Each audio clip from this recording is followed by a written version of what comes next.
All right, welcome everyone. We're just getting started with our webinar today. So we're going to let folks come on in, give everyone a few minutes.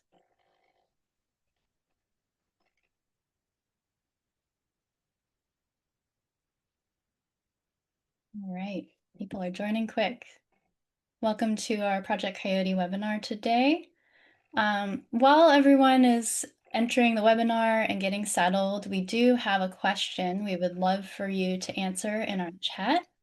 So I'll go ahead and read that, and we'll also paste it in the chat for you. So the question is, what is one everyday choice that you've made recently, however small, that reflects your compassion for the other than human world? So I'm going to go ahead and paste that in the chat for everyone. And if you want to go ahead and share in the chat. Actually, Vanessa, do you mind pasting that? I can't copy directly from our chat window, but we'll put that in the chat for you, and we'd love to hear what you have to say. This is going to be relevant to our conversation today. So again, what's an everyday choice you've made recently that reflects your compassion for the other than human world?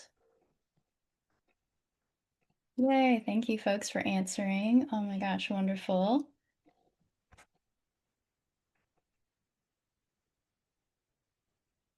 Amazing, lots of people making dietary choices, making choices in their yards, what plants they grow, yep, pollinators, plant-based. Absolutely wonderful. All right. So once again, welcome everyone. Thank you so much for your responses in the chat.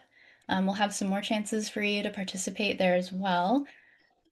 We have our amazing guest, Dr. Michael W. Fox today, and thank you everyone who joined us for this rescheduled webinar. We're really excited to be back. And at this point, I'm going to turn it over to Vanessa, our amazing Artists for Wild Nature ambassador, who's going to guide our conversation today. Great. Thank you so much, Kristen. And I just love seeing these answers. They're so inspiring. So thank you all for answering that question. So I'm really excited to introduce Dr. Michael Fox. Many of you know him and know his work.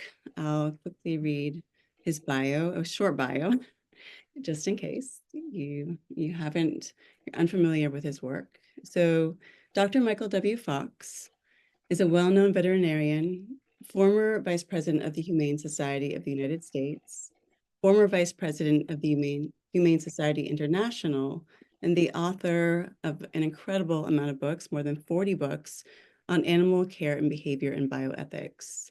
He has been writing the syndicated newspaper column Animal Doctor for over 40 years, covering a wide-angle view of the health and behavioral issues affecting companion animals. And Michael is also the father of Project Coyote's founder, Camilla Fox. So welcome, Michael. I'm so honored to have you here. Thank you so much for all the work you do on behalf of our animal relatives. And I'd love to invite you to start. I know you want to share a poem, so I'd love to invite you to read that to begin. Well, I want to thank you for doing this and all the people who are joining, because we're all part of nature and nature is part of us. And when we harm one, we harm the other. We're all connected. In this poem, Renunciation, I wrote recently, I dedicated it to His Holiness the Dalai Lama on his 90th birthday, which is June 30th this year. He says, we share the earth not only with our fellow human beings, but with all other creatures.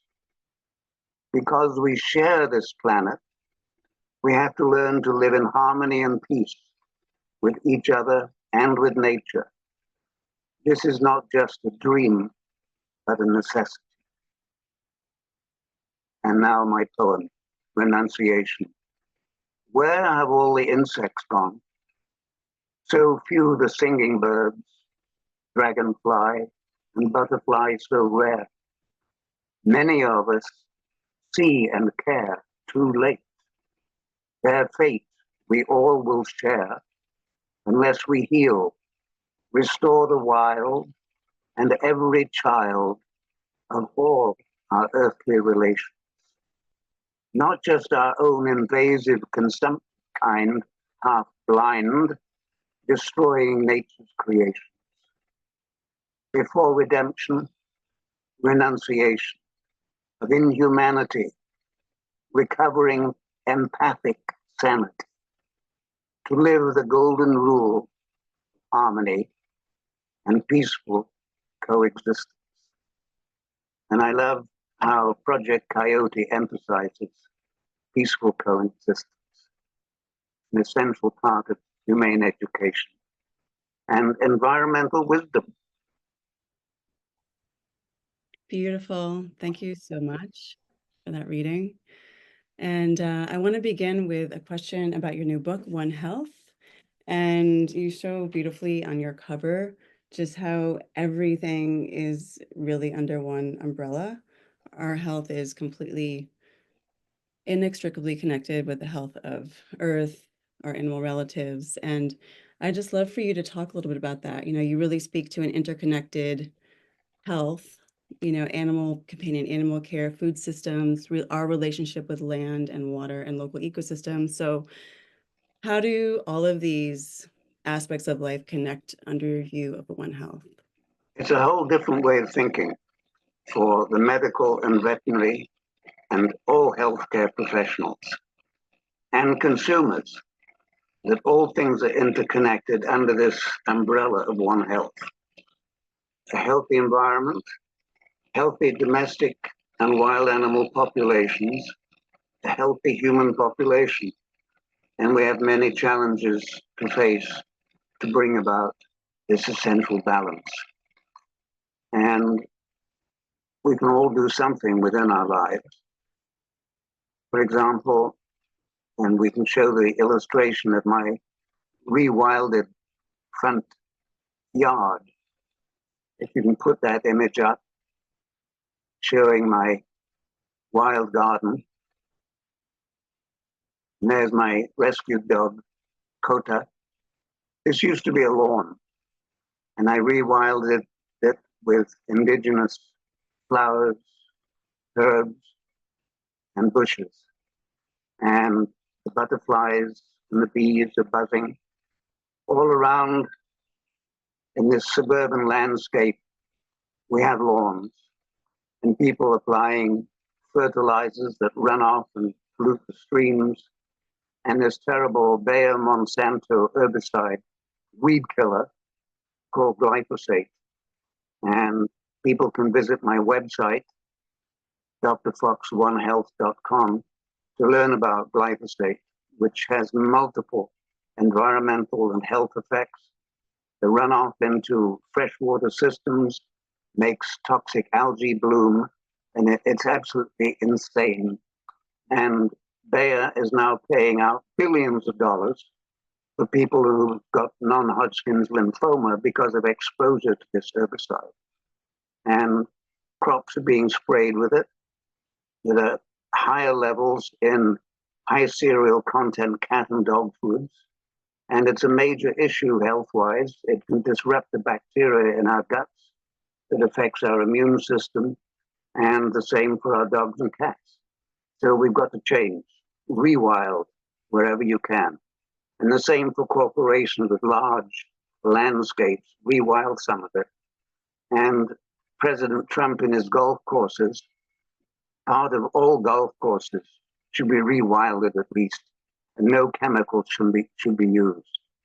Some people playing golf have actually collapsed on the golf courses, and they found that the toxic chemicals that have been used have kind of vaporized up in a cloud, and they inhaled it. So it's just a collective insanity. We've got to stop it. And another thing we can do, you can show the next image. If you have cats, know that this is factory farming. consider what you put on your, we'll talk about the cats. You can see the little black cat up in the tree. That is the cat that I eventually trapped and took to the local Humane Society. And they said, oh, she's one of ours. And they released her midwinter back on my property. And a lot of so-called humane societies have this no-kill policy, and cats that are very shy and fearful that come in, they consider unadoptable.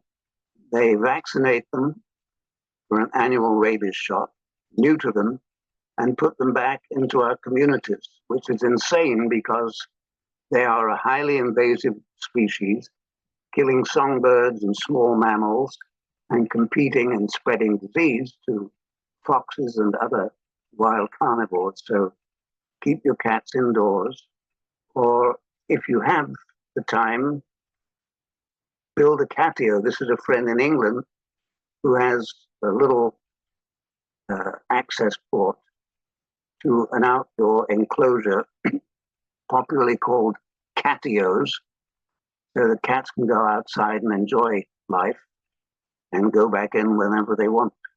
And this is the responsible way of keeping cats. Municipalities need to pass ordinances prohibiting cat owners from allowing their cats to roam off their property. We have the ordinances for dogs, why not also for cats? But another thing that we can do, show me the next image of the factory farms, is to change our diets. The top left is a swine confinement system. Just imagine how the poor pigs are doing in the extreme heat. On the far right, that's a feedlot cattle operation in Colorado that I visited. Animals crowded together to produce beef, and the battery cage laying hen system. There's a strong move for uncaged laying hens, and if you're not a vegan, at least make sure that the eggs that you're consuming come from uncaged hens. The last picture, which is a magical picture that let's show it. This is a Tibetan Buddhist monk blessing the deer in Kyoto Park in Japan. And he was surrounded by some of his followers. And he said, quickly, take the picture now. The Buddha light is here. And this is really a miracle photo. You see the Buddha light, it's expressed as a rainbow in the picture. And I see this as a reflection of our power that we can channel, that is manifest in empathy and compassion. And a scientific study was published a couple of weeks ago now, where people were shown images of people who were very, very ill. And this affected the immune systems of those people that were looking at those images. Their natural killer cell, T cells, that respond to possible infection, levels of them elevated in their blood. So we have a deep physiological core response when we see others suffering. And this is part of the burden or response of empathy. But when we start to reach out and empathize fully, then we can begin to heal the world. And it does take courage. And the great ecologist, American ecologist Aldo Leopold said, the problem with an ecological education is that you receive the wounds of an environment that has been harmed. And we need to feel those wounds deeply. They will not really harm us. They will energize us spiritually to become the healers under the banner of One Health. Beautiful. Thank you so much for all of that reflection, and what an amazing image that last one is. Yeah, you spoke to so many incredible things and so many important things. I'm a huge proponent of rewilding as well. And we spoke with one of our earlier guests, Owen Wormser, about this too, about just the problem with lawns and just how, and that's one way that we can actively participate in healing and making a difference in the environment. So I guess my next question is, how you ask readers to examine their ethics and to act with awareness. And how can we bring that kind of ethical inquiry into our everyday life, especially in a culture that, like, where exploitation is so embedded, that a culture or our modern day industrialized culture that encourages this disconnection. So how can we really bring this deeper ethical inquiry into our lives right now? It's a good question. I think, especially for young children, if they can get away from the echo chamber of social media and the delusions of power and control gaming and get out in nature. And a lot of rural and urban communities need to be very much aware of their parks and nature preserves and put more money into conservation and restoration. I use the term planetary CPR, and the planet does need CPR, conservation, preservation, and restoration. And communities can work together. And these are not just play areas for children with swings and sand pits and stuff like that, but areas where they will see some wildlife, some songbirds, maybe some deer if they don't get too close. We have deer walking in our neighborhood here. It's quite wonderful in the suburb of Minnesota. Get the children out, and once they're out in nature, they will have awakened within themselves their ancient connection. For 90% of our time, we were gatherer hunters. Older children can learn about foraging. A lot of plants you can eat, and various mushrooms, some of them very safe, and foraging when they get older. But just learning to be still amongst the trees. It's an old Japanese tradition of Chakour, of forest bathing.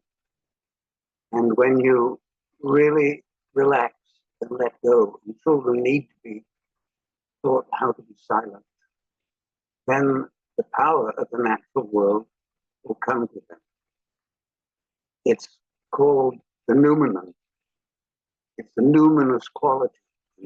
Numinous means the presence of the sacred or divinity. And that will connect to us. It's part of forest bathing, it's part of being in nature. And it is incredibly healing. The blood pressure goes down, the immune systems, mood changes, and everything else. And children need that leading forth by enlightened teachers and communities, because we have evolved a technosphere that is destroying the biosphere. And we need to harmonize, to bring harmony, as Teilhard de Chardin said. He talked about techno-involution, as bringing humanity together into the newer sphere of collective consciousness. But he didn't put any cautions on the technosphere.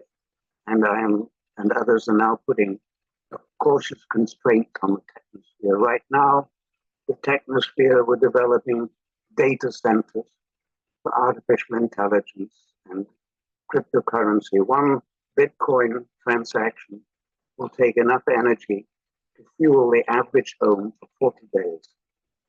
People are not aware of the amount of energy cryptocurrency transactions consume. AI is escalating, and that has huge energy demands of these data centers. The data centers are taking more and more energy, and they also need water for cooling. And in many regions, we're running out of good water. It needs to be captured and recycled. And there should be a carbon tax, especially on the big tech corporations and other corporations using data centers. And that carbon tax can be set aside and managed by a more responsible government that doesn't deny climate change to develop green energy alternatives such as solar, wind, and especially geothermal and hydrogen, but especially geothermal that we've hardly looked at. Otherwise, I'm afraid the future in its present trajectory is rather bleak. And we're already seeing the situation where I think, let me just check my notes here.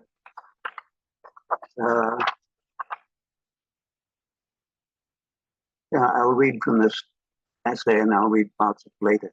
Without effective family planning and lack of infrastructure and basic resources, millions of people in the global south are now dying prematurely. An estimated 783 million people globally face chronic hunger, meaning they lack consistent access to sufficient, safe, and nutritious food. This is roughly 1 in 10 people on Earth. The situation has worsened in recent years, with an increase of around 152 million experiencing hunger since 2019. Now, I add to that, already experiencing and striving to adapt to the ravages of climate change, floods, fires, droughts, and so forth, the global north can ill afford to help the global south and could suffer a similar fate. This will be assured when some political leaders give tax incentives to increase birth rates rather than accepting immigrants instead of deporting without due process, and continue to subsidize the burning of fossil fuels while blocking green energy initiatives and food, medical aid, and contraceptives to the global south. Hyperinflation and hyperconsumerism go hand in hand as our carbon footprint stamps out life on planet Earth. The politics of compassion in action and planetary CPR, conservation, protection and restoration, and living simply so that others may simply live, should be center stage and not a cry in the wilderness of a ravaged planet. So I think the Earth is at a tipping point now. Mother Nature is telling us the climate crisis everywhere. And we have a moment's grace to step forward and make a difference. Yeah, thank you for that reading. Yeah, I mean, bearing witness to so much suffering can be just incredibly overwhelming and depleting. And you said something earlier before we began about how actually working on behalf of Earth can refill that well. And I'm really interested in having you speak to consumption. You know, do you feel like this divorce from nature is sort of at the root of this emptiness people potentially feel and the reason why there's so much consumption? So I would love for you to speak to that, and then how working on behalf of nature and doing these simple things but profound things like rewilding your lawn, like planting native wildflowers, can really refill our well and kind of begin to heal that feeling of overwhelm. I think the first step, because we are consumers, is to, it's not what comes out of our mouth that counts, even though we supposedly have freedom of speech, what we choose to put into our mouths. And that's where the enlightened dietary choices come in. Ideally, buy local. Community-supported agriculture has been here for a while, but the big food conglomerates and mega grocery chains have made that difficult. In many communities, we have in-season farmers markets. Go and support those. Go vegan or vegetarian. The less animal produce you consume, the lower is your carbon footprint. And also, better is your health.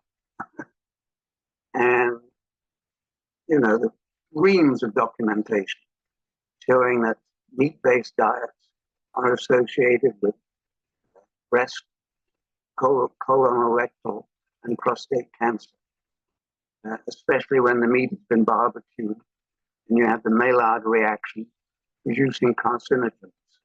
So barbecue, roast your corn and your squash. And remember the sacred three of the indigenous Anishinaabe Native American people: corn, squash, and beans. And put some rice in and you have a balanced diet.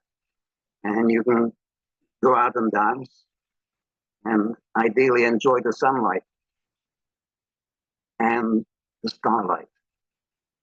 Another issue for communities, and I'm surrounded at night by all these people with their floodlights outside. That disrupts nocturnal insects and the bats and the owls. And switch off your lights. You don't need them. You could have motion detectors that will switch the lights on briefly if you're afraid of somebody around there. But children need to get out at night and see the stars. There's going to be a shower of shooting star meteors coming around soon in the northeast sky. Get the children out, see the wonder. And another thing that we can do is travel less. I often put in my newspaper column for the retirees, think twice about taking another cruise. You know, these cruise ships that they advertise all the time, they're just floating toilets, polluting and a massive carbon footprint. Put your money together and give it to an environmental or conservation or humane educational group, to Project Coyote, biodiversity conservation groups, and so on. And this is what we can do, those who have the money. Give to those charities that are non-profit organizations, tax deductible. But a lot of people feel that they deserve to self-indulge. And I think we need to get away from these kinds of self-indulgence, because the more you give, the more you receive spiritually. Well, I love what you said about nurturing wonder. And I feel it's so important, not only for children, but for us as adults as well. And I feel like celebrating the wild nature around us and nurturing wonder also inspires us to not only care for our local ecosystems, but also to really notice who is here. I feel like we talked about this in another webinar too, that ecological literacy is really declining. So I would love for you to speak to that. How can people become, more community oriented, as you said, by buying locally, contributing to local farms and farmers markets who grow things ethically, but also to become more acquainted with their local ecosystem, with the plants that surround them, other wildlife. How can people become more intimate with? Well, in many communities, there used to be local newspapers, and they've just about all folded up. My animal doctor column was in nearly 200 newspapers years ago, and it's shrunk to just a few now. And PBS is being closed down by Trump. National Network News. So communities are being more and more information isolated. But we can rectify that. In my community, we have a community network that people can hook on with their smartphones or their computers to know what's going on in the community. And I posted something recently about glyphosate being sprayed right along the creek where I walk my dog, Bassett Creek, which is insane. It's super toxic for aquatic life. And I got 167 responses of concern. Few saying it's harmless, But there's one municipal authority in charge now that's looking into this. Everybody's in shock that how did this happen? So there are ways in which we can communicate locally through the computer, and that's one good thing about computer, but I do try to limit my time because, again, it's another carbon footprint. I do use AI, artificial intelligence. Google AI is very good for finding scientific references on various issues. And but back to community networking, I think people in general want to be comfortable, and they're living in a bubble. But the bubble is bursting now with the economy, with energy costs going up, food prices going up, and essentially we're going to hell in a handbasket. And we have to save ourselves by becoming more responsible for how we live and what we choose to consume, our travel, our vacations, and so on. What is a vacation? To be vacated, des vacances. It's wonderful to visit other cultures, but other cultures, immigrants trying to come here. So I see a radical disconnect between our interest in going to foreign places and this executive aversion to immigrants coming in. And now some of the slaughterhouses are running out of workers, thanks to Trump, and there's going to be a terrible backup for the farmers with all their poultry and pigs and their beef cattle if there's a greater shortage of immigrant workers in these slaughterhouses, which I visited. Terrible place to work, and I have great sympathy and great respect for them. But they're all being deported, and those who work in the fields as well. So we need to change our view towards travel, embracing different cultures, and that is the essence of democracy. And America's heart is hardening, and it needs to be open at the community level and at the executive level. Yeah, I completely agree. I'd love for you to speak to something you mentioned earlier about noise pollution, light pollution.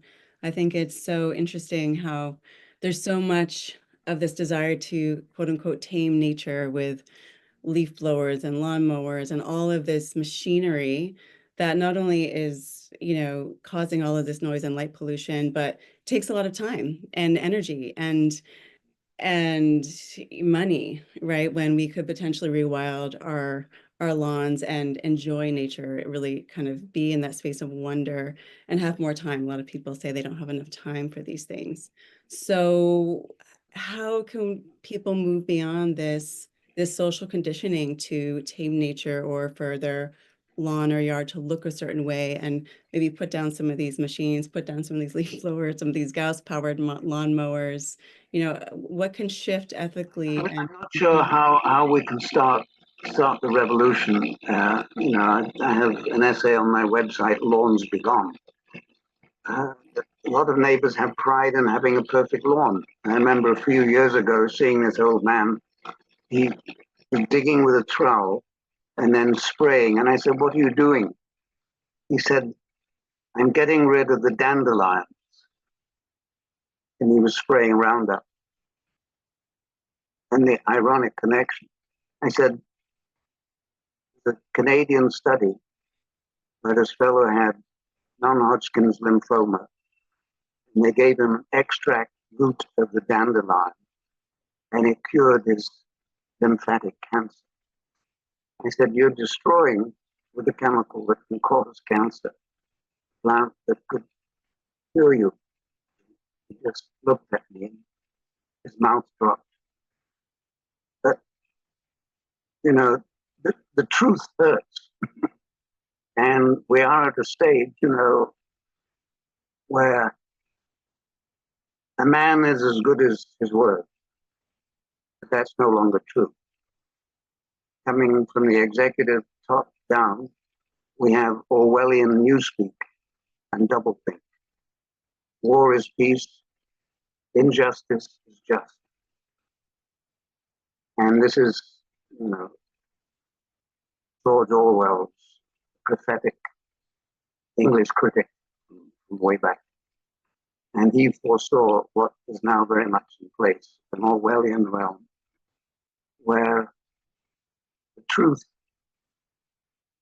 is being obfuscated by disinformation and misinformation, and the news media increasingly controlled or shut down. So where are people going to get their information? And I switch on some news channels, and it's amazing how clever they are at twisting reality around to make people convinced. As I said to one friend today, people believe in God, people believe in Trump, and they don't know the difference. We have to believe in the beauty and dignity of life around us. See the divinity in each other. See the divinity, the presence of the noumenon in every little bird, in every little creature that comes around you. Look in the eyes of your dog or cat at home. See another consciousness reflected. And Lauren Isley said something like, you never really see yourself until you've seen what is mirrored in the eyes of another species that is looking at you. And I'd like to read now a little bit from this essay. Great. Which transitions well about animal personhood and our existential crisis. The spirit of wild, captive, tamed, and domesticated animals and people is only relatively recently being considered by conventional veterinary and human medicine, where there is evident dysphoria and dysbiosis. Spiritual health and well-being are evident in the vitality and responsiveness of animals, including curiosity and playfulness, and expressed in various forms of creativity in humans. And I encourage children especially to learn the musical instrument and dance. An environment of security and trust is essential, along with good nutrition, all integral elements of good nurture. They complement nature, the innate spirit or psyche of every sentient being. Temperament is innate, genetically hardwired to a degree, while personality is formed from life situations and can change over time. I'll be 88 tomorrow, and I'm a different person today than I was 50 years ago. A friend said recently, he's dying of cancer, with wisdom comes sorrow, with knowledge, pain. And we can accept that as part of the process. The personhood of non-human animals who share with us an inner life of self-consciousness is yet to be fully recognized by society at large. Doing so might yet redeem us from causing their extinction and the suffering and death of trillions throughout human history, and heal and inspire us spiritually to better respect and care for each other in the boundless circle of compassion in action. Anthropocentrism, human-centeredness, is a self-terminating and exterminating disease. There are spiritual wounds that challenge healers, families, and communities. Look at all the shooting going on, violence, many multi-factors involved. But I see this is part of the spiritual crisis of our species. Also in animals, to whom we bear witness in those who have been abused, neglected, in the dispirited wild, held captive in zoos and circuses. Like people, many animals can suffer from post-traumatic stress disorder, depression, fear, anxiety, xenophobia, fear of strangers, along with behavioral abnormalities such as obsessive-compulsive disorders and self-mutilation. Poor little Fanny, the cat that I rescued, she's so anxious when I take Coda for a walk that she pulls her fur out. She's suffering. She wants her dog. It's so sweet, so sad. I had one letter from a lady who wanted to figure out why her cat completely pulled her fur out from her tummy. And it happened every time her daughter went back to college. They are sentient beings. We might benefit, animals too, like us, can benefit from psychotropic and other psychotherapeutic interventions, including behavior modification and what I call the healing touch. And here I promote my books, The Healing Touch for Dogs and The Healing Touch for Cats, translated into several languages. And I learned from a wolf. I had a wolf. I studied wolf and fox and coyote behavior and raised them as cubs. So I was their parent, so they were not afraid of me. And that's the way to learn who they are. And this wolf got the stump. And I pulled her through. I nursed her for 2 weeks in my apartment. And I just got back from massage therapy school. I was a licensed massage therapist. And I decided to do laying on hands and massage therapy. And it stopped the seizures, and she recovered. It was amazing. So, to continue, this spiritual ice age of rational materialism and objectification, treating others, especially animals, objects, they're just trophies to be shot or trapped. It will never melt away, the spiritual ice age, without a reverential respect for all life and compassion in action when called for, as we collectively face the existential, anthropogenic, human-caused crisis of climate change. The embrace of loving kindness can fill the void of fear and suffering with spiritual enlightenment.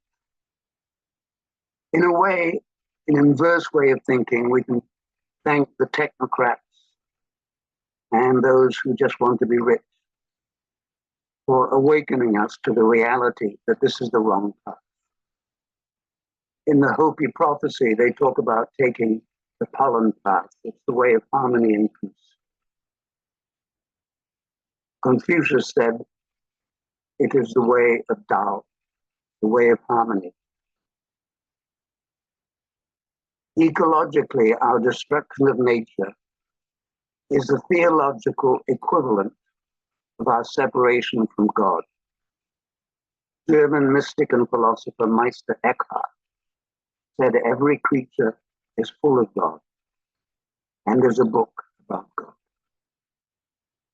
Pope Francis said there will be no new relationship with nature without a new human being. And it is by healing the human heart that one can hope to heal the world from its social and environmental unrest. One thing about ecological conversion is that it makes us see the general harmony, the correlation of everything. Everything is connected. Everything is related.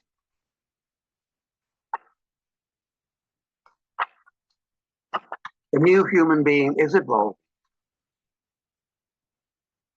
And witness what we're trying to do today. We are part of this process. The new human being is evolving from the egocentric, the eco century.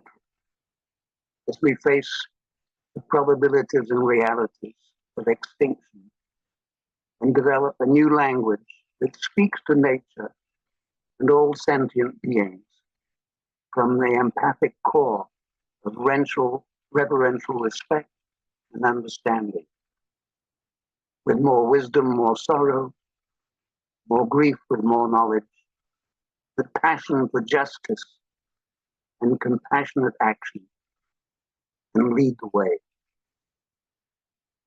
And I think we are at a golden moment, a fork in the road. And this is in the Hopi prophecy. It's in the Hindu mystical philosophy of Kali Yuga, the great cosmic cycle. And we're at this stage now where we have one final choice. And Teilhard de Chardin said this 60 years ago now. In his book, Man's Place in Nature, he said, we are rapidly approaching the point where we will have one final choice, and that will be between suicide and adoration. We are at that point now. And I pray that I have the wisdom and the stamina to better serve the common good and the good of the commons being Mother Nature. Thank you so much for that reading. That was really powerful and beautiful. Before we move on to Q&A, which we'll do in just a couple of minutes, I would love for you to leave everyone with a reflection. What can everyone do to really examine their ethics and values in relation to the natural world in a way that they can really put into practice in their everyday lives? Any suggestions, any ways that, anything to leave people with as a point of reflection? Still, listen to your heart. What do you want in life? What is your purpose in life? If you're a grandparent, is all your life just focused on your grandchildren? Or you're somebody living alone and your heart is just focused on your dog? What are you doing about all dogs, about all creatures? Grandparent, what are you doing about all children? Expand from that single focus after you've centered yourself of what you love, and let that love expand. Few of us are incapable of love. We want to be loved, and we want to love. It's a circle. To love and to be loved. And the more we can expand this sense, the more worldly and full we become in spirit, the more energized. And it's probably the best cure for Alzheimer's disease. Self-indulgence, egocentrism can put you in a state of what I call adolescence, adult essence, a permanent state, a permanent infantile state. And like a caterpillar that gets very fat, eventually goes into a chrysalis. And I think a lot of people are in a chrysalis stage still. And they need to burst out and find their wings. Join a community group. Learn hatha yoga. Join a hiking group. Join a cooking group. Ideally, vegetarian, vegan. Find your community, create your community. Find a book club, a poetry reading. Start writing your own poetry. Make your own music. I think there are many ways that the closed heart and the chrysalis can be broken open, and the full human being is most beautiful, like a deer, like an eagle flying. And we can burst out of our little cocoon, but we need to center first and connect with the first love and move on from there. There are sociopaths and psychopaths, and for many reasons, lack of nurturing, lack of proper nutrition, lack of proper example. And it is a challenge that I addressed in my book, One Health, in the last chapter. It's a challenge for teachers, for example, who really care, who are in a classroom where some of the kids go trophy hunting or trapping with their fathers or fishing, and to raise the issue about animal suffering. You've got to address people with the truth and challenge them with their beliefs in ways that don't make them defensive or feel guilty. And it was the Dalai Lama who, in one of his writings, said to a trapper, quite simply, how would you feel if your dog got caught in that trap? And the trapper never trapped another animal after it. So there are ways of dealing with people set in certain cultural or family traditional habits that can be examined, confronted diplomatically, and change brought about through invoking empathy. And we all have a core of empathy, unless we're completely biopathic or psychopathic. Thank you so much. I know I want to make sure that we've heard this was such an amazing conversation. Thank you so much, Michael. Kristen, I'm going to turn it over to you to ask our audience questions. Sure. Yeah, we have a few. Some of them I offered a bit of response in the chat, but I'd like to raise them to you too, Michael. And also, we'll just wish you a happy birthday for tomorrow. Thank you. Yes, 88. 2 8s lying down, 2 infinities. Amazing. So thank you so much for being here. And also, I want to acknowledge all of the beautiful conversation happening in the chat. People are sharing resources, perspectives. So, Michael, you've really provided some inspiration for conversation and some really great suggestions from people. So thank you all for contributing there. So one of the questions that we received earlier was around your suggestion to buy local produce and things of that nature. And it's so difficult to navigate, I think, modern consumerism. So even buying from local organic farms, for example, someone questioned, well, they're still killing rodents, insects. They don't, if they're not organic, they're still using pesticides. Like, how do you navigate the complex ethics of, even if you're still supporting local, you might be supporting elements that don't align with your values? And do you have suggestions for what people can do in those situations? Talk to them, ask them if they are organic, if they're using pesticides. Here we have a Humane community of immigrants. They have small plots of land, and they don't have enough scale or income to go organically certified. But they are not, most of them are not using chemicals.